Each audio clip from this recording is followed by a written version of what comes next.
राजनीति के चाणक्य माने जाने वाले शरद पवार और उनके भतीजे जो महाराष्ट्र के उप मुख्यमंत्री अजीत पवार हैं, क्या निकाय चुनाव से पहले एक मंच पर आएंगे? इस बात को लेकर के राजनीतिक गलियारे में चर्चा का विषय बना हुआ है। राष्ट्रवादी कांग्रेस पार्टी राक्पा के दोनों गुटों के एक साथ आने की चर्चाओं के बीच राक्पा अजीत प्रमुख एवं राज्य के उप मुख्यमंत्री अजीत पवार ने राक्पा पर अधिकार को लेकर दिए गए बयान को लेकर कई तरह के कयास लगाए जा रहे हैं। अजीत पवार ने पत्रकारों से बातचीत में कहा कि राक्पा पर दावा दोनों ही गुटों का है। अजीत के इस बयान से अब राजनीतिक अटकलें लगाई जा रही हैं कि कहीं ठाकरे बंधुओं के एक साथ आने की चर्चाओं के बीच चाचा भतीजा भी कोई सरप्राइज तो नहीं देने जा रहे हैं और वहीं राक्पा के शरद पवार को ही पार्टी का असली वारिसदार बताया है। उप मुख्यमंत्री के बयान से राजनीतिक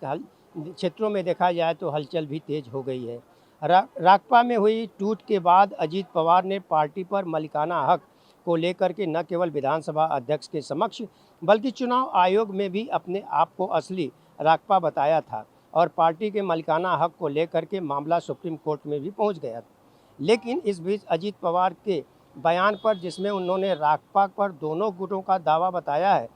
इसको लेकर के राजनीतिक हलचल तेज हो गई है। राक्पा अजीत पवार प्रदेश अध्यक्ष सुनील तटकरे ने कहा है कि चुनाव आयोग हमें असली राक्पा का तगमा दे चुकी है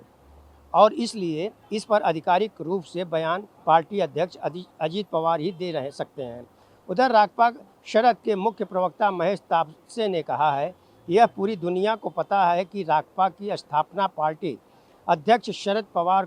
की थी और क्योंकि पार्टी को